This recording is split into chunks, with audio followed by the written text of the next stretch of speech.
जय हिंद दोस्तों। आज के इस वीडियो में मैं आप सबसे बात करूंगा आरपीएफ कांस्टेबल के कट ऑफ के विषय में कि इस बार आरपीएफ कांस्टेबल का कट ऑफ कितना जा सकता है। आप सबने देखा होगा इस समय बताया जा रहा है बहुत सारे यूट्यूब चैनल के द्वारा कि इस बार आरपीएफ कांस्टेबल का कट ऑफ अधिक जाएगा। बहुत सारे लोग हैं जो बता रहे हैं कि 90 जाएगा, कुछ लोग हैं जो बता रहे हैं 100 जाएगा, और कुछ लोग तो ऐसे हैं जो बता रहे हैं कि आपका कट ऑफ 100 से अधिक जा सकता है। लेकिन ऐसा नहीं है, इस बार आपका जो कट ऑफ है वो कम रहेगा। और इसके कौन कौन से कारण है आज के इस वीडियो में मैं आप सबको बताने वाला हूं। मैं आज के इस वीडियो में आप सबको 5 कारण बताऊंगा कि वो कौन कौन से कारण है जिसकी वजह से इस बार आरपीएफ कांस्टेबल का कट ऑफ कम रह सकता है। उसके साथ साथ मैं आप सबसे इस विषय पर भी बात करूंगा कि आपके एग्जाम में नॉर्मलाइजेशन कैसे होगा, क्योंकि आपका एग्जाम में 36 शिफ्ट में आपका एग्जाम समाप्त हुआ है तो नॉर्मलाइजेशन भी होगा। तो आपके एग्जाम में सबसे हार्ड शिफ्ट कौन सा है, सबसे इजी शिफ्ट कौन सा है,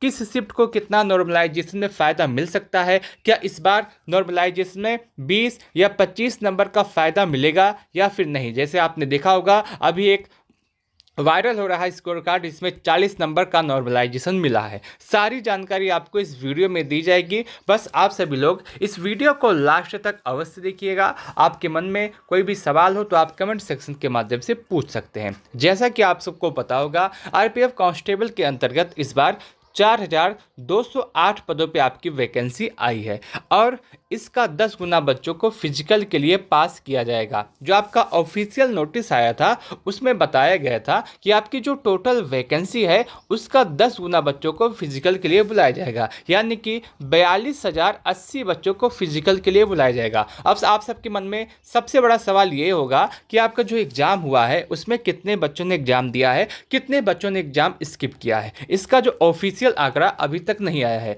लेकिन कुछ अखबार वालों ने, कुछ न्यूज़ वालों ने बताया है कि लगभग 62 से 65% बच्चों ने एग्ज़ाम दिया है, बाकी सभी बच्चों ने एग्ज़ाम स्किप किया है। हालांकि इसकी पुष्टि मैं नहीं करता, अखबार की जो कटिंग है उसके माध्यम से मैं बता रहा हूं। आगे अगर हम बात करते हैं, सबसे पहले मैं इसी विषय पे बात करूंगा कि वो कौन कौन से कारण है जिसकी वजह से आपका कट ऑफ कम जा सकता है, और उसके बाद मैं आपको बताऊँगा कि आपका कट ऑफ कितना जाएगा। सबसे पहले जो सबसे अहम कारण है आपके कट ऑफ कम जाने का, वो आपके एग्ज़ाम में जो नॉर्मलाइजेशन, जो आपका एग्जाम में निगेटिव मार्किंग है वो है। पहला जो कारण है कट ऑफ कम जाने का वो है निगेटिव मार्किंग। क्यों इसकी वजह से आपका कट ऑफ कम जाएगा? देखिए, आपका जो एग्ज़ाम है आरपीएफ का उसमें जो निगेटिव मार्किंग है वो बहुत ही हाई है। 1/3 की निगेटिव मार्किंग है, और जब 1/3 की निगेटिव मार्किंग होती है तो बच्चे बहुत ही कम अटेम्प्ट करते हैं। आपने देखा होगा एसएससी जीडी का जो एग्ज़ाम होता है उसमें निगेटिव मार्किंग ना के बराबर होती है, तो उसमें सभी बच्चे पूरे प्रश्न अटेम्प्ट करके आते हैं, और जब अटेम्प्ट करके आते हैं तो ज़्यादा सही होने की संभावना भी होती है, जिसकी वजह से जो जीडी का कट ऑफ होता है वो अधिक आपको देखने के लिए मिलता है। लेकिन आपका जो एग्ज़ाम है आरपीएफ का, इसमें 1/3 की जब निगेटिव मार्किंग है और इसकी वजह से बहुत सारे बच्चे अटेम्प्ट नहीं करते हैं, वो वही करते हैं जो उनको आ रहा होता है, वही प्रश्न हल करते हैं, बाकी सभी लोग छोड़ देते हैं। यहाँ तक कि मैंने ये तक देखा है कि बहुत सारे बच्चे होते हैं, आपके एग्जाम में 4 ऑप्शन आया है, इस 4 में से अगर एक को एलिमिनेट कर पाते हैं उसके बाद भी इन 3 प्रश्न में रिस्क नहीं लेते हैं। इसकी वजह से कम अटेम्प्ट करते हैं,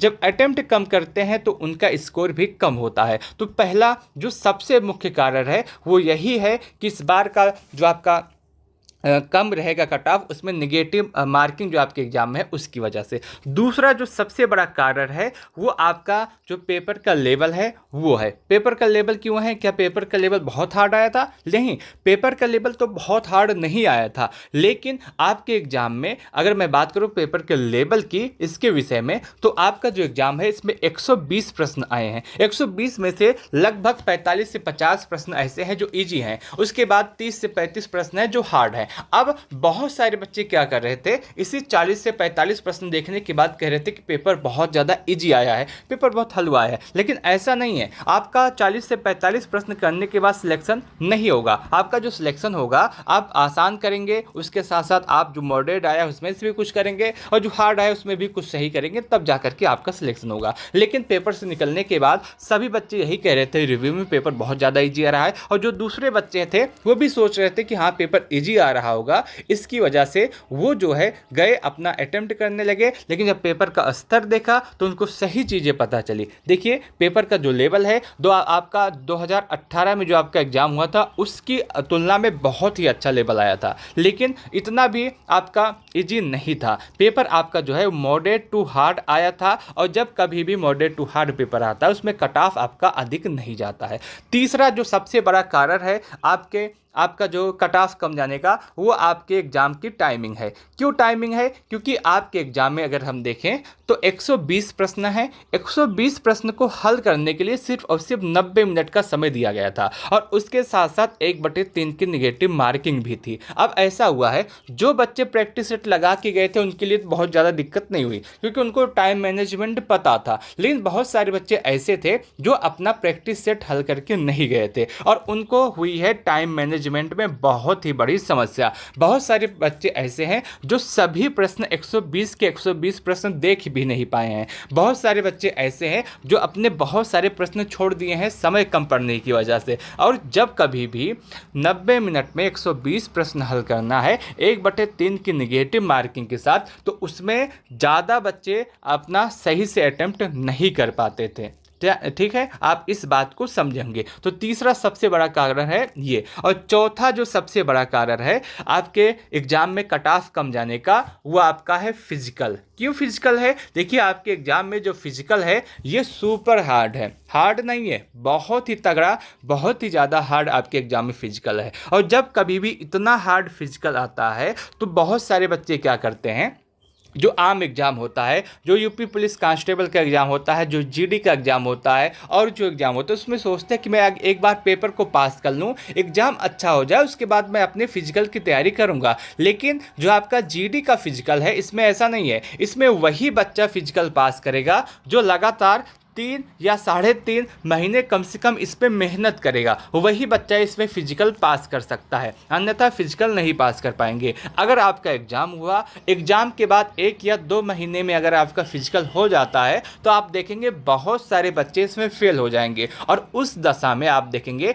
वही बच्चा पास होगा, वही बच्चा जॉब पाएगा जिसका स्कोर तो कुछ भी हो। अगर वो शॉर्ट लिस्ट हुआ है, अगर वो फिजिकल पास कर लेता है तो उसका सिलेक्शन आराम से हो जाएगा। जो भी बच्चा इसमें फिजिकल पास करेगा उसकी संभावना अधिक हो जाएगी इसमें जॉब करने की, क्योंकि आपके एग्जाम में फिजिकल बहुत तगड़ा आता है। आप देखते होंगे 6 मिनट में जब 1600 मीटर रहता है, यही बहुत सारे बच्चे इसी को करने में हालत खराब हो जाती है। आपके एग्जाम में 5 मिनट 45 सेकंड में आपका 1600 मीटर है। आप देखेंगे इस बार बहुत सारे बच्चे फिजिकल में फेल होंगे, बहुत सारे बच्चे, खासकर वो बच्चे फिजिकल में फेल होंगे जो ये सोच रहे होंगे कि 1 महीने मिलेगा या फिर 2 महीने में मैं अपने फिजिकल को सही कर लूँगा। तो ऐसा इस बार का फिजिकल नहीं है, ऐसा फिजिकल आरपीएफ कांस्टेबल में नहीं होता है। आप इस बात को भी समझे होंगे। और जो बच्चा फिजिकल पास करेगा इस एग्ज़ाम में, उसकी संभावना बहुत अच्छी हो जाएगी। और आप एक बात और नोट कीजिएगा, जिन बच्चों का स्कोर अधिक होता है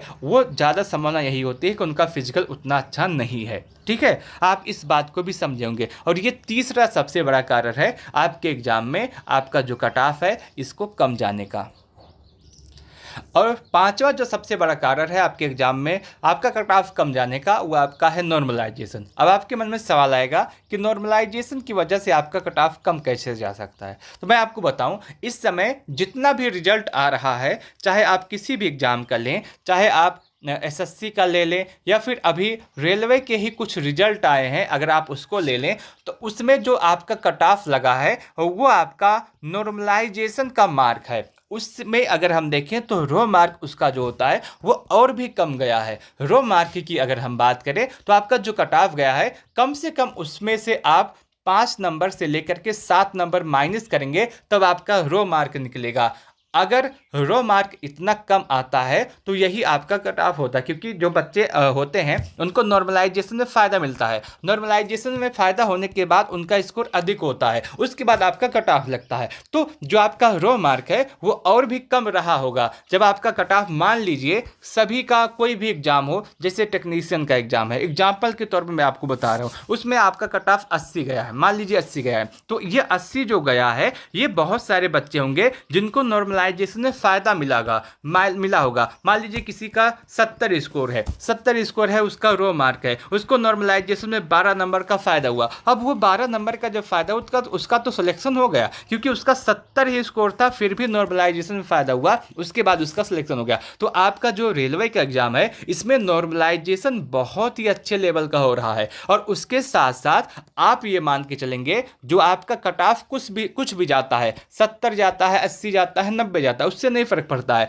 लेकिन उसमें आपका नॉर्मलाइजेशन का मार्क जो है वो ऐड हुआ होगा, उसके बाद ही उतना कट ऑफ आपको देखने के लिए मिलेगा। तो आप सभी परेशान ना हो, यदि आपका रो मार्क थोड़ा सा भी कम है और आपका एग्जाम हार्ड शिफ्ट में हुआ है तो आप बिल्कुल भी परेशान ना हो, आपको सिलेक्शन आराम से हो जाएगा, क्योंकि आपके एग्जाम में नॉर्मलाइजेशन जो होगा वो आराम से 15 से लेकर के 18 नंबर का नॉर्मलाइजेशन होगा ही होगा, कम से कम इतना तो होगा। आप इसके लिए निश्चिंत हो जाएं। और जिन बच्चों का एग्जाम हार्ड शिफ्ट में है उसको आराम से 15 से 18 नंबर का फ़ायदा मिल सकता है। जिन बच्चों का एग्जाम इजी शिफ्ट है उनको भी लगभग 4 से 5 नंबर का नॉर्मलाइजेशन में फ़ायदा मिल सकता है, और आपके एग्जाम में ओवरऑल जो नॉर्मलाइजेशन होगा वो 15 से 18 नंबर का होगा ही होगा। आपके एग्जाम में इस बार आरपीएफ के लिए 4208 पदों पे वैकेंसी आई थी, और बताया गया था कि फिजिकल के लिए इस वैकेंसी का जो टोटल वैकेंसी आई है उसका 10 गुना बच्चों को शॉर्टलिस्ट किया जाएगा। यानी कि आपकी जो वैकेंसी है 4208, इसका 10 गुना बच्चों को जब शॉर्टलिस्ट किया जाएगा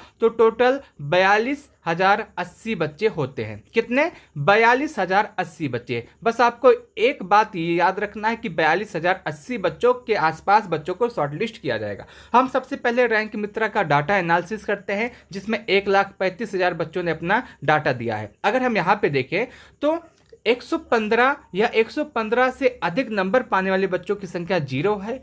उसके बाद 110 या 110 से अधिक नंबर पाने वाले बच्चों की संख्या 3 है। 100 या 100 से अधिक नंबर पाने वाले बच्चों की संख्या 101 है। 95 या 95 से अधिक नंबर पाने वाले बच्चों की संख्या 616 है। लेकिन हमको इससे नहीं मतलब है, हमको मतलब ये है कि हमारी जो वैकेंसी आई है 4008 और इसका 10 गुना बच्चों को शॉर्टलिस्ट किया जाएगा फिजिकल के लिए, तो टोटल 42,080 बच्चे होते हैं। तो 42,080 बच्चे कहाँ पे हो रहे हैं, किस नंबर पे हो रहे हैं? अगर हम यहाँ पे देखें तो आप यहाँ पे देख पा रहे होंगे, यहाँ पे 70 है। 70 या 70 से अधिक नंबर पाने वाले बच्चों की संख्या 42,152 है। कितना? 42,152 है, और लगभग 42,000 के आसपास ही आपके एग्जाम में फिजिकल के लिए शॉर्टलिस्ट किया जाएगा। तो यहां से एक बात स्पष्ट हो गई है कि 70 से अधिक ही आपका कट ऑफ रहेगा, उससे कम नहीं रहेगा। क्यों? क्योंकि अभी यह जो डाटा है वो 1,35,000 बच्चों का ही है। जब इसमें और भी बच्चे आएंगे तो बच्चों का स्कोर और भी बढ़ेगा। तो ये जो आंकड़ा अभी आप देख रहे हैं कि 70 या 70 से अधिक नंबर पाने वाले बच्चों की संख्या 42,000 है, तो ये आंकड़ा और भी बढ़ेगा। आप देखेंगे उसके बाद आपका जो स्कोर है अभी जो 70 पे दिख रहा है वो 72 या 75 के आसपास भी हो सकता है। तो आप यहाँ पे एक बात समझे होंगे। और उसके साथ साथ यह जो डाटा है ये मेल कैंडिडेट का डाटा है। उसके बाद अभी फीमेल कैंडिडेट भी हैं, तो अगर हम फीमेल कैंडिडेट को भी ऐड कर देंगे तो अभी से यह स्कोर 75 के आसपास हो जाएगा। यानी कि 75 या 75 से 80 अधिक नंबर पाने वाले बच्चों की संख्या 42,000 के आसपास होगी। ठीक है, आप यहाँ तक समझे होंगे। अब आपके मन में सबसे बड़ा सवाल ये आ रहा होगा कि आपका जो एग्जाम हुआ है 36 शिफ्ट में, इसमें सबसे हार्ड शिफ्ट कौन सी है, सबसे इजी शिफ्ट कौन सी है? अगर हार्ड और इजी शिफ्ट की बात करें